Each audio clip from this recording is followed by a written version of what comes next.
Hello students, I am Manoj sir from learning point.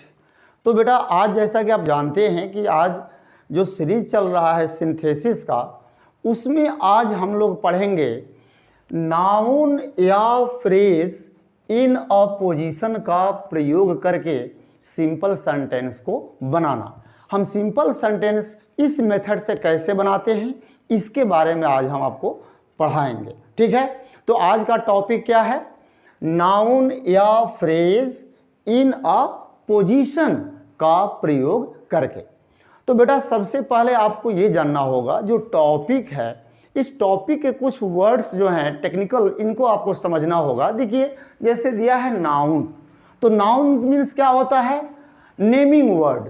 कोई जिस किसी भी नाम, जिस किसी का भी नाम है वो नाउन है। तो नेमिंग वर्ड्स क्या है? नाउन है। दूसरा चीज आपको बताना है फ्रेज। फ्रेज किसे कहते हैं?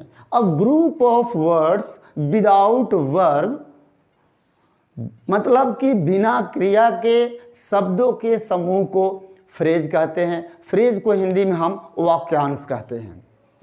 लेकिन इसको बड़ा ध्यान रखना होगा कि फ्रेज में कोई वर्ब नहीं होता। A group of words without verb is called phrase.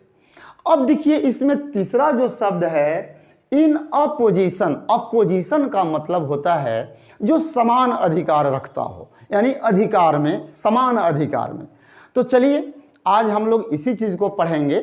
जैसा कि आपको मैंने इसके पहले जो सिंपल सेंटेंस बनाने का जो मेथड्स बताया, जैसा कि पार्टिसिपल का प्रयोग करके, नाउन या जिरंड के पहले प्रीपोजिशन का प्रयोग करके, इन्फिनेटिव का प्रयोग करके, नॉमिनेटिव एब्सोल्यूट के प्रयोग करके, इन सब मेथड से मैंने आपको सिंथेसिस बताया है। और आज का टॉपिक कुछ अलग है। तो आज का टॉपिक क्या है? नाउन या फ्रेज इन अपोजिशन का प्रयोग करके। तो चलिए बेटा आइए आप इसके बारे में हम लोग पढ़ते हैं।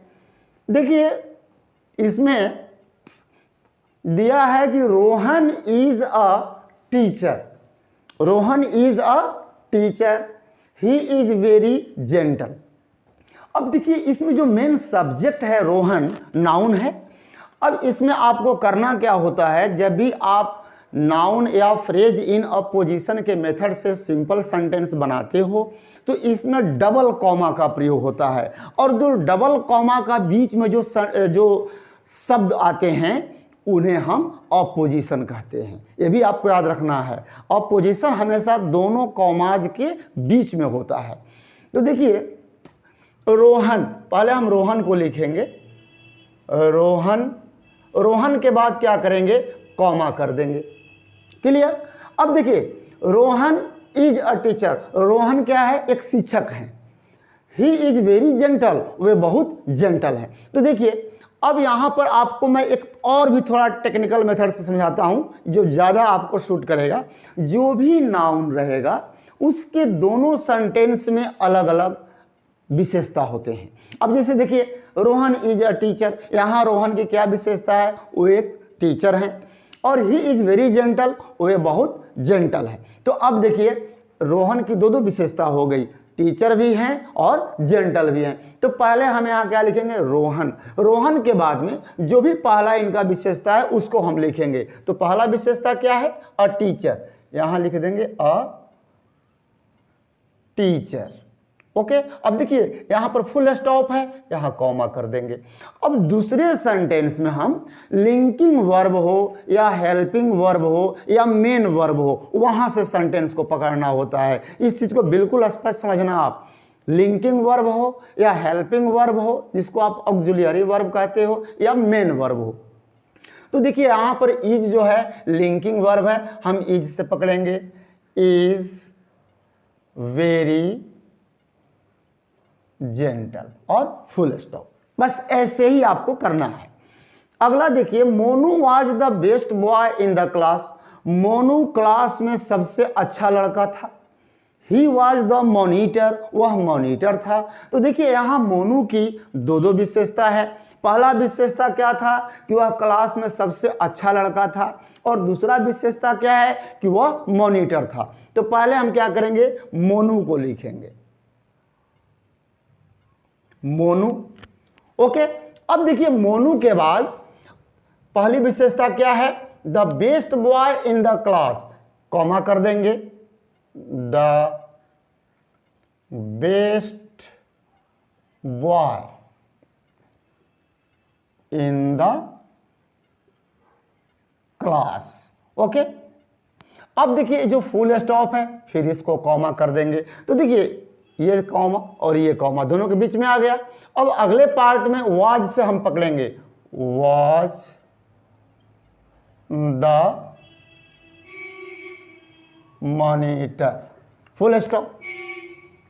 अगला इसी प्रकार से देखिए, Tagore was the author of the Gitanjali, Tagore Gitanjali के लेखक थे। He was a great poet of India, वह भारत के एक महान कवि थे। तो यहाँ पर भी टैगोर की दो विशेषता है। पहला विशेषता है कि वे गीतांजलि के लेखक थे और दूसरी विशेषता कि वे भारत के महान कवि थे। अब इसमें देखिए, आप चाहे इसको भी आप आगे कर सकते हैं, ये आपके ऊपर डिपेंड करता है। जैसे दिया है कि टैगोर के बाद कॉमा कर देंगे, फिर क्या करेंगे, the author of the Gitanjali, फिर कॉमा कर देंगे और यहाँ से पकड़ेंगे was a great poet of India. या आप ऐसे भी कर सकते हो, टैगोर के बाद comma, a great poet of India, फिर जहाँ ये फुल स्टॉप है इसके बाद हम कॉमा कर देंगे, फिर यहाँ से पकड़ सकते हैं was the author of the Gitanjali. Clear है? तो चलिए सिंपल वे में देखते हैं, टैगोर, टैगोर के बाद comma, the author of the Gitanjali, the author of the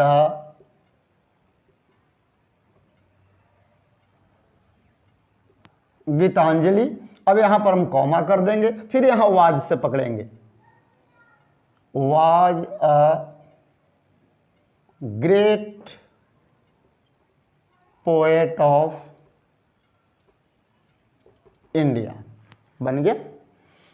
अगला देखिए, Milton was a famous English poet, Milton एक प्रसिद्ध इंग्लिश कवि थे। ही बिकेम ब्लाइंड, वे अंधा हो गए। तो पहले हम लिखेंगे मिल्टन को,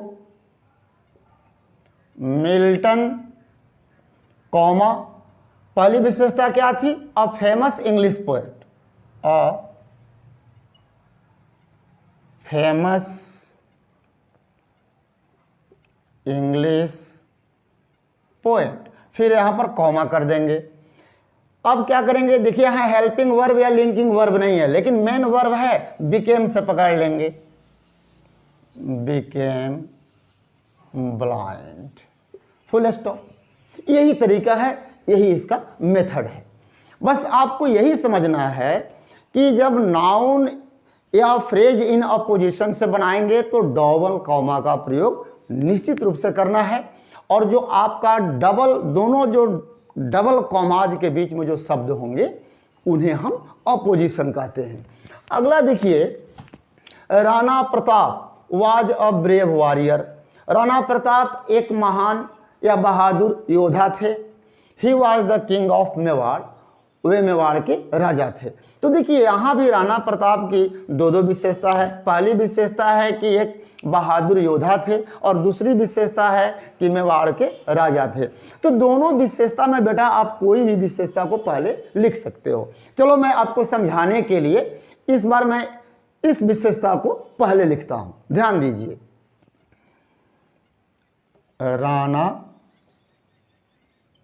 प्रताप के बाद कॉमा। अब देखिए हम इस विशेषता को अभी नहीं लिखते हैं क्योंकि मैंने आपको 3 एग्जाम्पल समझाया, ऐसे भी आप समझिए। अब यहां दिया है कि ही was the king of Mewar, तो इस सेंटेंस में उनकी क्या विशेषता है, द किंग ऑफ मेवाड़।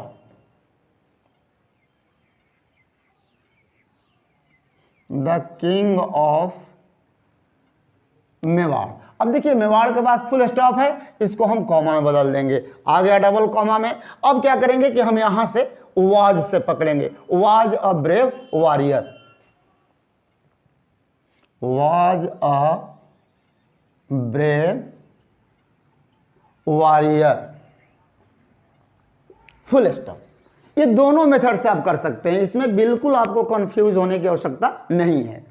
अगला है air is the first necessity of life, it is a free gift of life.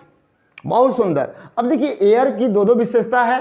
पहली बात कि यह हमारे जीवन के लिए अति आवश्यक, माने पहला काम क्या है, एयर इतना आवश्यक है, तो यह हमारी जीवन के लिए एयर क्या है, अति आवश्यक है, the first necessity of life.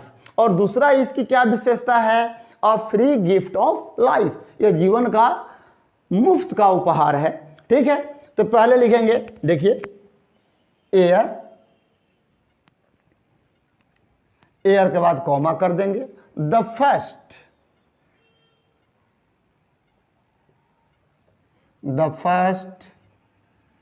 Necessity of life. अब फुल स्टॉप है, इसको कॉमा बदल देंगे और दूसरे वाले पार्ट का इज से पकड़ लेंगे, is a free gift of life. Clear. तो आप हर नाउन का दो विशेषता इसमें दिया रहता है, ये आपके ऊपर डिपेंड करता है। ऐसा कोई रूल नहीं है कि आप पहले सेंटेंस की ही विशेषता को पहले लिखेंगे, ये एज विश, ये आपकी इच्छा के ऊपर है। पहले नाउन लिखेंगे, उसके बाद में आप पहले पार्ट का विशेषता को लिखें या दूसरे का, ये आपके ऊपर निर्भर करता है। अब देखिए अगला, mister Gupta is my teacher, mister Gupta मेरे शिक्षक हैं। ही लिव्स इन प्रयागराज, वे प्रयागराज में रहते हैं। तो देखिए इसको बनाते हैं, ये देखिए छूट गया था कंबाइंड करना, मिस्टर गुप्ता, इसके बाद में क्या करेंगे, कॉमा करेंगे। अब मिस्टर गुप्ता की पहली विशेषता माई टीचर, माई टीचर। अब देखिए फुल स्टॉप है, इसको कॉमा कर देंगे। अब ये माई टीचर जो है यहां पर अपोजिशन हो गया, क्योंकि दोनों कॉमाज के बीच में आ गया। अब देखिए यहां पर मेन वर्ब है लिव्स, यहां से लिखेंगे लिव्स इन प्रयागराज। ओके, अब देखिए इसको हम आपको दोनों मेथड से बता देते हैं। अब दूसरा मेथड होगा, पहले लिखेंगे मिस्टर गुप्ता, इसके बाद कॉमा। अब हम सेकेंड लाइन की जो विशेषता है इसको लिखेंगे lives in Prayagraj, lives in Prayagraj. अब देखिए यहां पर क्या करेंगे, कॉमा कर देंगे।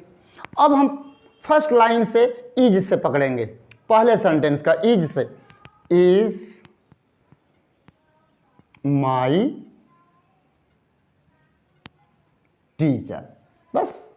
तो बेटा ये ध्यान रखना है, नाउन या फ्रेज इन अ पोजीशन के मेथड से आप बनाओगे तो सबसे पहले जो भी उसका नेमिंग वर्ड होगा यानी नाउन होगा, पहले उसको लिखेंगे, उसके बाद हम कॉमा करते हैं, फिर दोनों सेंटेंस में इस नाउन की दोनों सेंटेंस में विशेषता होगा, यही ध्यान देना है।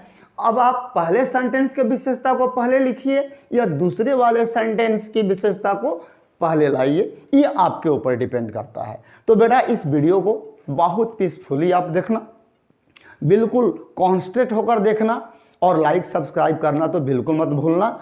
और फिर मैं आपको एक नया वीडियो अगले डे में जब मिलूंगा आपसे तो एक नए वीडियो के साथ, एक नए उमंग के साथ, एक नए उत्साह के साथ और एक नए शुभकामना के साथ मिलेंगे। तब तक जय हिंद।